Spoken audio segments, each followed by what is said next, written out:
Quite often, it's a movie trailer.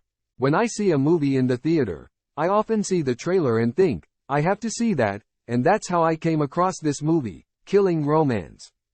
I knew right away that it was going to be very controversial and that it had a B-movie vibe to it.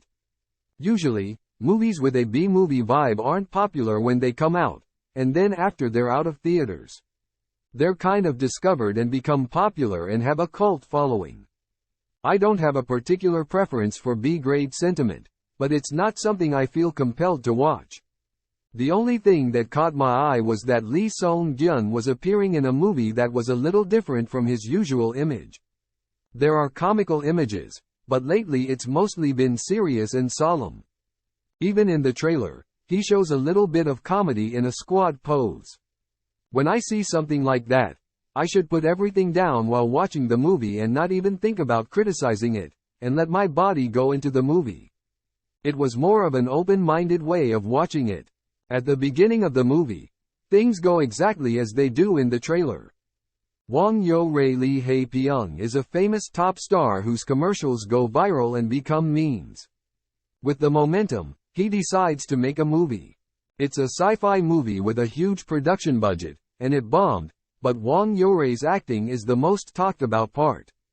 People love her acting, and they make various videos and photos with her acting, and they have fun with it, so her popularity grows even more. As she continues to work without a break, she stumbles upon the island of Kuala and escapes to it. Upon arrival, she is met with unwelcome visitors and people trying to take her belongings, until a man appears and says, in Kuala, that this woman is Yore. That's probably what he said, but in Kuala, Juri is a swear word. It's so popular that it's even been renamed, Yeoreism, to the tune of Rayism, by the singer B. The man who's been swearing at them is Jonathan Lee Sung-gyun, who uses Taekwondo to defeat them all. With Jonathan's help, Yo-rae ends up on the island, meets something, and the two get married and live for 7 years. Yo-rae is forgotten, but she returns to Seoul for Jonathan's business. They arrive at a house specially made for this occasion, and this is where the grandmother appears, holding a fairy tale book and speaking to the audience. She's not speaking in Korean, she's speaking in English. It's not like she's trying to be global and she's not speaking in English, it's just that the director wanted to make it that way. And then we get one more major character, and it really kicks into high gear. This is Kim Bum-woo Gong-myung, whose entire family goes to Seoul National University. But he's the only one who didn't get in and is currently in his 4th year. He's been preparing for the entrance exam for 4 years and has even gained the ability to talk to animals. Bum-woo's house is right next door to Yo-rae's. He's also a member of her fan club, and when he finds out, he tries to bring her back. She wants to make movies again, but Jonathan's interference prevents her from doing so. Realizing that she can't escape unless Jonathan dies, she and Bum-woo come up with a plan.